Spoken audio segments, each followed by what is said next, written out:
ठीक है। तो सबसे पहले कहाँ से स्टार्ट करते हैं? मॉर्फिन से। मॉर्फिन होता क्या है? मॉर्फिन एक नेचुरल ओपियोइड एनाल्जेसिक है। एनाल्जेसिक मतलब पेन रिलीफर। ओपियोइड मतलब ओपियोइड हमारे ब्रेन में सेंट्रल नर्वस सिस्टम में एक रिसेप्टार होता है। वो रिसेप्टार जो है हमारे पेन स्टिमुलेशन के लिए रिस्पॉन्सिबल होता है। तो जो मॉर्फिन है ये उस ओपियोइड रिसेप्टार पे जाके बाइंड करता है एंड उसे इनिबिट करता है। इस वजह से इसे हम एक ओपियोइड एनाल्जेसिक कहते हैं। और ये नेचुरल है, मतलब प्लांट से मिलता है, हमें सिंथेटिक नहीं है। इससे पहले कि सार शुरू करूँ, हाँ, दूसरा इंपॉर्टेंट चीज़ कि इसका जो मॉर्फिन है इसका मैकेनिज्म ऑफ एक्शन काफ़ी कॉम्प्लेक्स और थोड़ा डिफिकल्ट है समझने के लिए। अगर तुम्हें किसी ने टीचर ने पढ़ाया है आइदर इन मेडकेम या फिर कोलॉजी तो अच्छी बात है, ठीक है। अगर नहीं पढ़ाया है तो देखो, कोशिश करो समझने की, वरना बाद में देखते हैं अपन। अभी फ़िलहाल तो इस वीडियो में मैं स्पेसिफिकली बात करने वाला मॉर्फिन के सार के बारे में, ठीक है। तो मॉर्फिन के सार से पहले आप लोगों को मॉर्फिन का स्ट्रक्चर बनाने आना चाहिए। अगर मॉर्फिन का स्ट्रक्चर बनाने आ गया, बस वहीं पर हो गया, और कुछ करने की ज़रूरत ही नहीं है। तो पहले मॉर्फिन का स्ट्रक्चर समझने के लिए हम मॉर्फिन के स्ट्रक्चर को 5 पार्ट में डिवाइड करते हैं, ए, बी, सी, डी, ई, ठीक है। मॉर्फिन का ए जो है, it is nothing but just a simple benzene ring. B और सी जो है वो होता है ये क्या होता है? Partial unsaturated cyclohexane. ये क्या होता है मैं बताता हूँ बाद में। डी जो होता है वो हमारा होता है फ्यूरान रिंग, टेट्राहाइड्रोफ्यूरान, हाँ, टेट्राहाइड्रोफ्यूरान। और जो ई होता है वो होता है पाइपरिडिन रिंग। तो कैसे करने का? सबसे पहले तो एक तुम रिंग बनाओ, डबल बबल बॉन्ड मत डालो, सिर्फ रिंग बनाओ। इसके ऊपर फिर से वो करो, एक और रिंग बना दो ऐसे ऐसे ए, ए। अब ये इसको पकड़ के एक और रिंग बनाओ यहाँ पे। ये 3 रिंग बन गई ऐसे। ये अपना एंथ्रासीन की तरह कुछ दिखता है। एंथ्रासीन या तो बोलेंगे कि फिनांथ्रिन बोल सकते हैं। तो उसके बाद यहाँ से ऐसा लाओ और फ्यूरान बना दो। अब देखो, जैसे मैंने बोला ए रिंग जो है, अब इसमें हम डबल बॉन्ड बॉन्ड बॉन्ड डालते हैं। ए मैंने बोला बेंजीन रिंग है, तो इसको बेंजीन रिंग कर दो। ये हो गई हमारी ए रिंग, ये बन गई बेंजीन रिंग। दूसरा है पार्शियली अनसैचुरेटेड साइक्लोहेक्सेन। देखो, अनसैचुरेटेड मतलब डबल बॉन्ड होता है, पार्शियली मतलब सिर्फ पूरी रिंग में सिर्फ एक डबल बॉन्ड होना चाहिए। कितना डबल बॉन्ड होना चाहिए? सिर्फ एक डबल बॉन्ड। और क्या है? साइक्लोहेक्सेन। तो ये दोनों रिंग जो है, ये दोनों रिंग ध्यान से देखोगे ऑलरेडी साइक्लोहेक्सेन एग्जिस्ट कर रही है। और पार्शियली अनसैचुरेटेड मतलब हमें सिर्फ एक डबल बॉन्ड डालना है। तो ये वाली जो रिंग है, हम यहाँ पे एक यहाँ डबल बॉन्ड डालेंगे। और ये वाली जो रिंग है इसमें डबल बॉन्ड डालने की जरूरत नहीं, क्योंकि अगर ध्यान से देखोगे तो ये वाला जो रीजन है ये इन दोनों रिंग के बीच में कॉमन है। तो ये जो डबल बॉन्ड है ये ऑलरेडी इस रिंग का भी डबल बॉन्ड है। तो इस रिंग में एक डबल बॉन्ड आ गया, इस रिंग में भी डबल बॉन्ड नहीं था, हमने डाल दिया। तो ये दोनों रिंग में एक एक डबल बॉन्ड आ गए। ये है हमारी बी रिंग और ये है हमारी सी रिंग, ठीक है। तो हमारे पास ए रिंग आ गई बेंजीन, बी और सी आ गई पार्शियली अनसैचुरेटेड साइक्लोहेक्सेन, ठीक है। उसके बाद आ गई ये डी रिंग। डी रिंग क्या है? टेट्रा हाइड्रोफ्यूरान। अब देखो, फ्यूरान ऐसा होता है ना, 5 member ring with N oxygen and 2 double bond. यहाँ पे 5 मेंबर रिंग है, ऑक्सीजन है, लेकिन डबल बॉन्ड हमने हटा दिया है। इस वजह से डबल बॉन्ड हटाने की वजह से हम इसे टेट्राहाइड्रो कह रहे हैं। उसके बाद लास्ट में एक रिंग आएगी पाइपेरिडिन। पाइपेरिडिन क्या होती है? जैसे अपना बेंजीन होता है, अगर मैं बेंजीन के अंदर एक एन डाल दूं तो पायरिडिन बन जाएगा। अब वहीं पे अगर मैं पायरिडिन के अंदर के सारे बॉन्ड्स हटा दूं ऐसा, तो ये बनता है पाई पाइपेरिडिन। तो पाइपेरिडिन के लिए क्या करना है? ये यहाँ से ऐसा 1 2 और यहाँ से एक नाइट्रोजन। ये हो गया। देखो, 6 कार्बन है यहाँ पे, 6 मेंबर है, मतलब 1 2 3 4 5 और एक नाइट्रोजन 6। तो ये बेसिक स्ट्रक्चर बन गया। अब इसके बाद हम यहाँ पे एक OH डालेंगे, यहाँ पे एक OH डालेंगे और इसके ऊपर एक CH3 डालेंगे। ये बन गया आपका मॉर्फिन का स्ट्रक्चर। सिंपल। कैसे बनाने का वापस देखो, ये एक बनाया, फिर इसी को लेके एक और रिंग बनाई, इसी को ले फिर इसी को जोड़ के यहाँ से एक और रिंग बनाना है, फिर यहाँ पे फ्यूरान बना देना है, फिर इसको बेंजीन करो, यहाँ पे एक डबल बॉन्ड डालो, फिर यहाँ से एक 2 बस, और एक यहाँ से। अब इसको जोड़ो एन पे ले जाके, यहाँ पे CH3, यहाँ पे OH, यहाँ पे OH। ये बन गया हमारा सिंपल मॉर्फिन। पहले तो ना 5 मिनट बैठ के इस स्ट्रक्चर को प्रैक्टिस करो। अगर ये स्ट्रक्चर आ गया, बन गया तो सब हो गया। हम इसे अब नंबरिंग देंगे। नंबरिंग यहाँ से शुरू करते हैं 1 2 3 4, यहाँ पे 5 6 7 8। इसे स्किप करो, यहाँ पे जाओ डायरेक्ट 9 10 11 12 13 14। ऐसा समझे? ये हो गया मॉर्फिन का अपना बेसिक स्ट्रक्चर। इसके अंदर क्या क्या होता है? 5 रिंग होती है। रिंग ए होती है बेंजीन रिंग, बी और सी होता है partially unsaturated cyclohexane. Cyclohexane ring है पार्शियली अनसैचुरेटेड क्योंकि सिर्फ एक डबल बॉन्ड होता है। डी है अपना टेट्राहाइड्रोफ्यूरॉन। फ्यूरॉन क्योंकि 5 मेंबर रिंग है और एक ऑक्सीजन है, और टेट्राहाइड्रो क्योंकि हमने डबल बॉन्ड हटा दिया, दोनों डबल बॉन्ड हटा दिए। एंड ई है अपना पाइपेरिडिन रिंग। तो ये रिंग के नाम इंपॉर्टेंट है, याद रखना कि A B C D E होता है और कौन सी रिंग क्या होती है। अब हम देखते हैं कि इसमें हम सब्स्टिट्यूशन कहाँ कहाँ कर सकते हैं, तो जिससे जो है कि एक्टिविटी में फर्क पड़ेगा। टोटल 5 जगह पे सब्स्टिट्यूशन हो सकते हैं, 5 जगह पे, ठीक है। कहाँ पे? पहला इस एक हाइड्रोक्सिल ग्रुप पे पहला सब्स्टिट्यूशन हो सकता है, इस दूसरे हाइड्रोक्सिल ग्रुप पे एक दूसरा सब्स्टिट्यूशन हो सकता है, ये जो डबल बॉन्ड है यहाँ पे इसके ऊपर एक सब्स्टिट्यूशन हो सकता है, या तो फिर ये जो 14th कार्बन है और ये जो 5th कार्बन है, ये दोनों पे 14 एंड 5th कार्बन, इस पे एक सब्स्टिट्यूशन हो सकता है, या तो ये नाइट्रोजन का CH3। ये 5 लोकेशंस हैं जहाँ पे हम सब्स्टिट्यूशन करके चीज़ों को एक्टिविटी को चेंज कर सकते हैं। तो यहाँ से अब ये पूरा थियरी है, पढ़ लेना। मैंने वही एक्सप्लेन कर दिया आप लोग को। यहाँ पर भी मैंने वही लिखा है कि मॉडिफिकेशन कहाँ कहाँ कर सकते हैं। 3rd पोजीशन पे हाइड्रोक्सिल ग्रुप, लेफ्ट साइड में जो हाइड्रोक्सिल ग्रुप है वो, या तो फिर 6th पोजीशन पे जो राइट साइड में है वो, या तो 7th और 8th के ऊपर जो ये जो डबल बॉन्ड है यहाँ सब्स्टिट्यूशन कर सकते हो, या तो फिर C14 पे कर सकते हो, या तो C5 पे। उसके अलावा यहाँ नाइट्रोजन पे भी कर सकते हो, वो मैंने लिखा नहीं है यहाँ पे, पता नहीं क्यों। ये जो है ये पूरे सार का एक क्विक रिवीजन है, ये वाला पार्ट। तो पहले तुम लोग सार पढ़ लेना, और जब तुम्हारा सार पढ़ के हो जाए तब इसको पढ़ना। तो ये तुम्हें पूरे सार का एक ओवरव्यू देता है। मैं अभी एक्सप्लेन नहीं कर रहा, पहले मैं पॉइंट वाइज जाता हूँ, ठीक है। सबसे पहले हम बात करेंगे लेफ्ट साइड वाले 3rd पोजीशन पे जो हाइड्रोक्सिल ग्रुप है उस पे। अब ये जो हाइड्रोक्सिल ग्रुप है इसके ऊपर 2 सब्स्टिट्यूशन पॉसिबल है। या तो मैं इस H को हटा के CH3 लगा दूं, तो ये होगा अल्काइलेशन, ठीक है। या तो CH3 लगा दूं, या तो मैं इसके ऊपर असाइल लगा सकता हूँ, C डबल बॉन्ड और CH3, तो ये हो जाएगा असिटाइलेशन। तो या तो मैं अल्काइलेशन कर सकता हूँ, या तो मैं असिटाइलेशन कर सकता हूँ। अब सार का पॉइंट ये कहता है कि अगर आप अल्काइलेशन करोगे तो एक्टिविटी कम होगी, और अगर असिटाइलेशन करोगे तो एक्टिविटी बढ़ेगी। देखो, modification of the phenol hydroxyl group at the position C. The phenolic OH group at position 3 of the morphine is important for analgesic activity as it helps in the binding of the receptor through hydrogen bonding. ठीक है, important है, hydrogen bonding के लिए काम आता है, ठीक है। अगर आप उसके ऊपर मिथाइलेशन करोगे तो क्या बनेगा? कोडेन बनेगा। याद रखो, कोडेन का स्ट्रक्चर एग्जैक्टली सेम है मॉर्फिन की तरह, बस आपको लेफ्ट वाले पे O पे हटा के H लगा CH3 लगाना है। तो इसकी methylation changes the activity. For example codeine is 1/10 the analgesic effect of the morphine. अगर आप मॉर्फिन के पूरे इफेक्ट का, मॉर्फिन जो एक्चुअल इफेक्ट देता है उसका सिर्फ 10% इफेक्ट देता है कोडेन, तो मिथाइलेशन करने की वजह से एक्टिविटी कम हो गई। वहीं पे हम इथाइलेशन करेंगे तो इथाइलेशन तो कोडेन से भी कम है, मतलब अगर आप अल्काइल की जैसे चेंज बढ़ाते जाओगे वैसे एक्टिविटी कम होती जाएगी। मिथाइल था तो जो एक्टिविटी वो 10% हो गई, हमने इथाइल किया तो वो जो 10% थी कोडेन था उससे भी कम हो गया इथाइल मॉर्फिन। तो आप अगर अल्काइल ग्रुप बढ़ाते जाओगे तो एक्टिविटी और कम होती जाएगी। वहीं पर अगर हम असिटाइलेशन करते हैं तो हमें मिलता है diamorphine which is highly addictive and twice as the morphine. समझ रहे हो आप? अगर आप CH3 लगाओगे तो 10% एक्टिविटी बचेगी, सिर्फ 90% एक्टिविटी खत्म हो जाएगी। वहीं पे अगर हम असिटाइलेशन करेंगे तो डबल हो जाती है एक्टिविटी, एनालिसिक एक्टिविटी, ठीक है। ये पॉइंट था 3rd पोजीशन पे हाइड्रोक्सिल ग्रुप का। अल्काइलेशन करोगे एक्टिविटी कम होगी, असिटाइलेशन करोगे एक्टिविटी बढ़ेगी। एग्जाम्पल कोडेन, और इसका एग्जाम्पल डायमोर्फिन। उसके बाद बात करते हैं हम राइट साइड वाले हाइड्रोक्सिल ग्रुप के, इस हाइड्रोक्सिल ग्रुप के बारे में। अगर हम इस पर मॉडिफिकेशन करते हैं तो क्या होता है?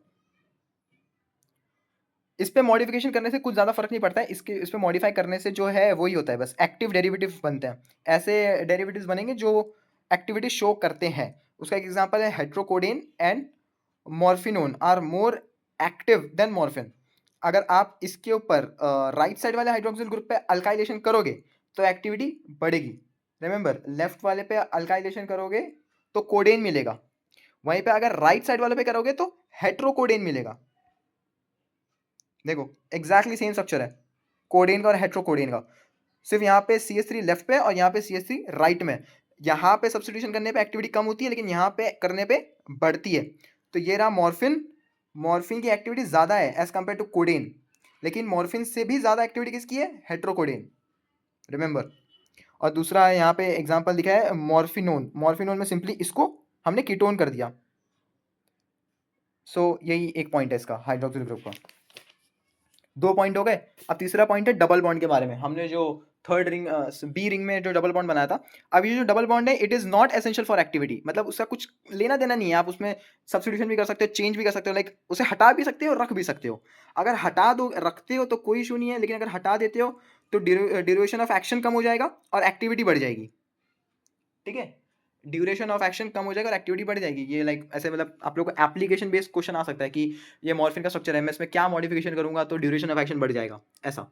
तो ये पॉइंट है कि अगर आप डबल बॉन्ड हटा दोगे वहाँ से तो ड्यूरेशन ऑफ एक्शन बढ़ जाएगा। एग्जाम्पल डाईहाइड्रोमॉर्फिन या तो डाईहाइड्रोकोडेन, सिंपल मॉर्फिन है, बस डबल बॉन्ड हटा दिया तो डाईहाइड्रो बन गया, है ना, इजी। उसके बाद हम बात करेंगे substitution eight C5 and C14। सी कौन सा, 5 एंड C14। C5 मतलब कहाँ गया ये वाला स्ट्रक्चर, ये वाला पोजीशन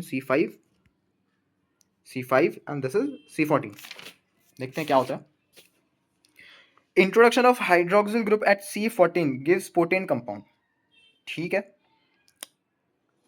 फॉर एग्जांपल ऑक्सीमोर्फ। हाँ, किधर था मैं, वीडियो बनाते बनाते वीडियो ही बंद हो गया। ये क्या पसीना गिर गया इस पे, फैन बंद करके बैठा हूँ, शिट। तो क्या कर रहा था मैं, सिर्फ 5 एंड C14 पोजीशन पे। अरे यार 1 मिनट।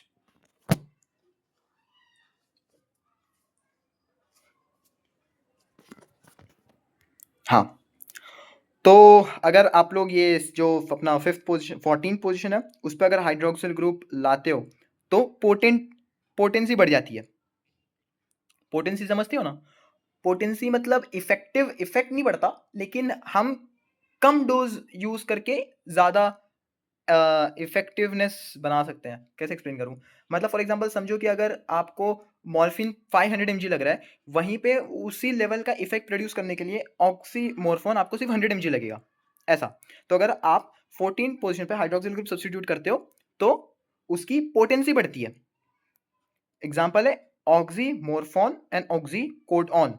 आप लोग को नाम एकदम ध्यान से सुनना है। देखो ऑक्सी क्यों दिया है, ऑक्सी मतलब 14 पे OH है, मॉर्फो मतलब मॉर्फिन है, ओन क्यों दिया, क्योंकि ये जो राइट साइड है इस पे OH है, मतलब सॉरी कीटोन है, हाइड्रोक्सिल ग्रुप नहीं है। यूजुअली मॉर्फिन में क्या रहता है, हाइड्रोक्सिल ग्रुप रहता है, लेकिन मॉर्फोन में क्या रहता है, कीटोन रहता है। एंड ऑक्सीमोर्फोन मतलब 14 पे हाइड्रोक्सिल ग्रुप। वहीं पे यहाँ देखेंगे तो ऑक्सीकोडॉन है, कोडॉन मतलब कोडीन, तो कोडीन में लेफ्ट में क्या रहता है, CH3 रहता है, और को मतलब CH3, ऑक्सी मतलब 14 पे हाइड्रोक्सिल ग्रुप, ओन मतलब राइट साइड में कीटोन।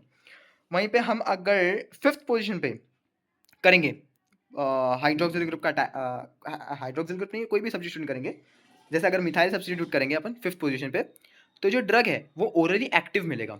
ओरली एक्टिव का मतलब क्या होता है कि हम उसकी टैबलेट कैप्सूल्स ऐसा कुछ भी बना के खा सकते हैं। इसका ये एक ही एग्जांपल एग्जिस्ट करता है मेथोपोन। ये कोई इंपॉर्टेंट पॉइंट नहीं है, ये मेथोपोन अब ड्रग एग्जिस्ट भी नहीं करता, बनाते भी नहीं वो लोग, लेकिन है, बस देख लो। अगर यहाँ पे 5th पोजीशन पे सब्स्टिट्यूशन करोगे तो ओरली एक्टिव ड्रग मिलेगा, दैट्स इट। अब लास्ट सबसे फाइनल चीज है कि इस नाइट्रोजन पे, इसको, इस भिखारी इंसान को ध्यान से देखो, इस पे क्या क्या सब्स्टिट्यूशन पॉसिबल है। सबसे पहला सब्स्टिट्यूशन ये कि अगर इस H को हटाकर, नहीं, CH3 को हटाकर H डाल दे। देखो अगर अपन नॉर्मल मॉर्फिन का स्ट्रक्चर देखेंगे तो यहाँ CH3 है ना N के ऊपर, अगर मैं ये CH3 हटाकर N डाल दे, H डाल देता हूँ, ऐसा कुछ, तो क्या होगा, the replacement of methyl group with hydroxyl group decreases activity. Simple समझा, एक्टिविटी डिक्रीज हो जाएगी। मॉर्फिन के पाइपेरिडिन के रिंग के ऊपर जो नाइट्रोजन है उसके ऊपर जो CH3 ग्रुप है, अगर मैं उसे निकाल दूंगा, H लगा दूंगा, तो उसकी एक्टिविटी कम हो जाएगी। एग्जाम्पल नॉरमॉर्फिन। ये नॉर नॉर याद रखो, नॉर का मतलब क्या होता है, नॉर का मतलब होता है कहीं से मिथाइल ग्रुप हटा दिया, जैसे अपना epinephrine, non epinephrine, adrenaline, non adrenaline. So what is nor? Nor means CH3 निकाल दिया है. वैसे this is morphine and this is normorphine. Normorphine simply means CH3 हटा दिया. सो नाइट्रोजन के ऊपर जो CH3 है उसे हटा देंगे तो एक्टिविटी कम हो जाती है. सेकंड पॉइंट, क्या हो अगर मैं उसे लाइक एरोमेटिक सब्स्टिट्यूशन कर दूं, कोई एरोमेटिक रिंग से सब्स्टिट्यूट कर दूं, तो क्या होगा? अगर एरोमेटिक रिंग से सब्स्टिट्यूट करोगे तो एक्टिविटी बढ़ जाएगी. अब यहाँ पे इसका एग्जांपल है एन फिनिथाइल नॉरमॉर्फिन. अब एक्चुअली में स्ट्रक्चर में मैंने यहाँ पे 1 2 3 बना दिया. 3 नहीं, ये 2 ही रहेंगे. ये ऐसा है. ये मैंने स्ट्रक्चर रॉन्ग बनाया है. इसको यहाँ डालो. समझे ना? मतलब ये एन है, उसके बाद दो कार्बन है एंड देन अपना फिनाइल ग्रुप है. समझे? मैंने गलती से 3 बना दिया था. तो नाम देखो, एन, एन मतलब nitrogen. Phen ethyl, phen phenyl group है. इथाइल मतलब 2 कार्बन. नॉरमॉर्फिन, नॉर मतलब CH3 हटाया है हमने, और मॉर्फिन मतलब मॉर्फिन. सो मॉर्फिन उल्टा आते हैं. मॉर्फिन है, हाँ है. नॉर मतलब एन के ऊपर CH3 हटा हुआ है. इथाइल मतलब एन के जगह CH3 की जगह पे इथाइल लगा है. आगे फिनाइल. इजी. सो अगर आप एन के ऊपर CH3 हटा के एरोमेटिक रिंग लगाते हो तो एक्टिविटी बढ़ जाएगी. और वहीं पे अगर हम लास्ट पॉइंट की बात करें तो लास्ट पॉइंट ये कहता है कि अगर आप उस नाइट्रोजन के CH3 को हटाकर अल्कीन लगाते हो या साइक्लो अल्केन लगाते हो तो जो ड्रग है वो एंटागोनिस्ट बन जाएगा. समझे? क्या बन जाएगा?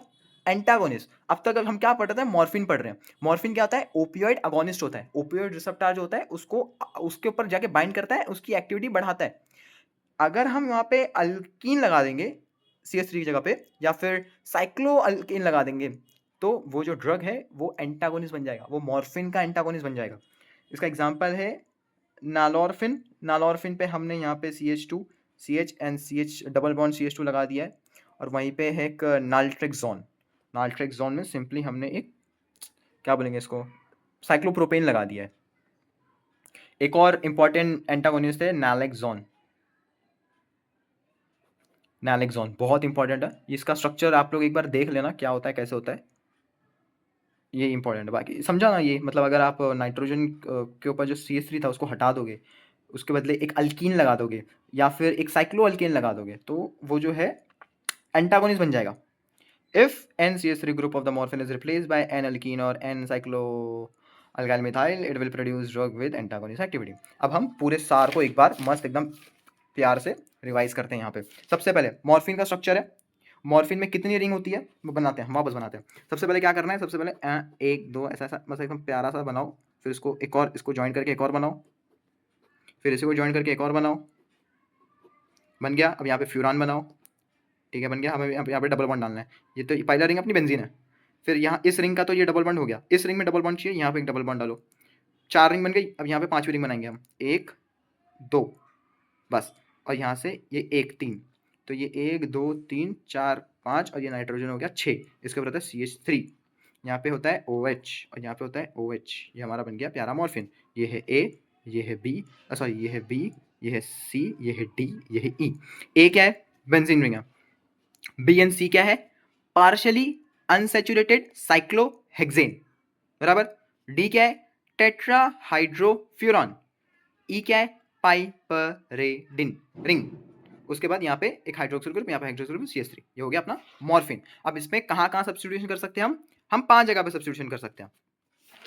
कौन से 5 जगह पे? एक है अपना हाइड्रोक्सिल ग्रुप, दूसरा हमारा दूसरा हाइड्रोक्सिल ग्रुप, तीसरा हमारा डबल बॉन्ड, चौथा या तो 14 पे या तो 5th पे, और पांचवा N के CH3 पे. अब एक बार क्विक रिवीजन करते हैं कहाँ पे क्या सब्स्टिट्यूट करेंगे तो क्या होगा. अगर इस हाइड्रोक्सिल ग्रुप के ऊपर हम अल्काइलेशन करते हैं, मतलब O हटा के CH3 लगाते हैं, कोडेन मिलेगा हमें, तो एक्टिविटी कम हो जाएगी. वहीं पे हम अगर असिटाइलेशन करते हैं, मतलब C double bond O CH3, तो एक्टिविटी बढ़ जाएगी. ये देता है हमें कोडेन, जो कि 1/10 उसकी एक्टिविटी पावर हो जाती है. वहीं पे एसिटाइलेशन करने पे 2x हो जाता है डायपोमॉर्फिन, है ना. एक्टिविटी 2x बढ़ जाती है.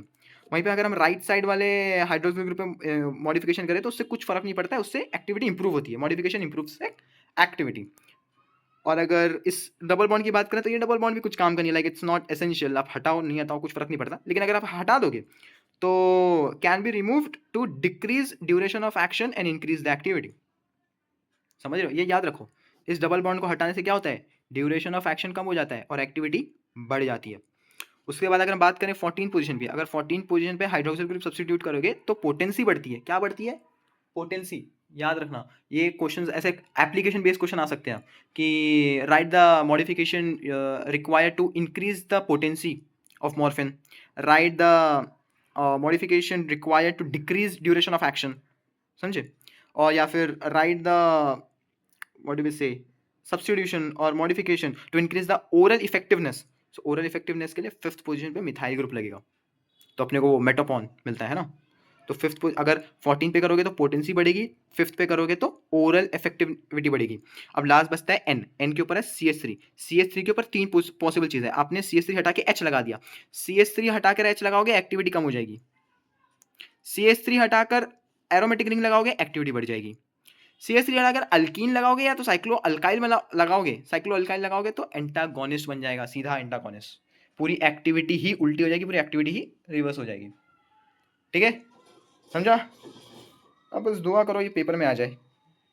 जिस पे वीडियो बनाता हूँ पेपर में नहीं आता है, देख लो। ये जो नोट्स है तुम्हें मेरे सेशनल नहीं सेमेस्टर के पेपर में मिल जाएगा, ड्राइव पे पड़ा हुआ है, मैं डिस्क्रिप्शन में लिंक डाल देता हूँ। चलो bye bye, all the best. Synthesis कर लेना, सिंथेसिस करना है, सिंथेसिस के वो करना है mechanism, Mao and uses, therapeutic uses, specific drug का थेरेपिक यूज करना है। और बाकी सार कर लो, बारबिटूरेट का सार कर लो, बेंजोडाइजेपिन का सार कर लो, जनरल एनेस्थीसिया का क्लासिफिकेशन कर लो विद स्ट्रक्चर। और एंटीसाइकोटिक भी एक इंपॉर्टेंट टॉपिक है, लेकिन अबूजर सर ने क्वेश्चन बैंक में दिया नहीं है, तो मुझे पता नहीं है वो क्या है, आने वाला है कि नहीं आने वाला है। अगर क्वेश्चन बैंक में नहीं दिया है और वो 5 मार्क्स 10 मार्क्स में नहीं आने वाला है, तो इसका ये मतलब है वो MCQ में आएगा, तो एटलीस्ट एक बार उसका क्लासिफिकेशन देख लेना। ठीक है, चलो मैं जा रहा फ़ैन चालू करने, बाय, ऑल द बेस्ट।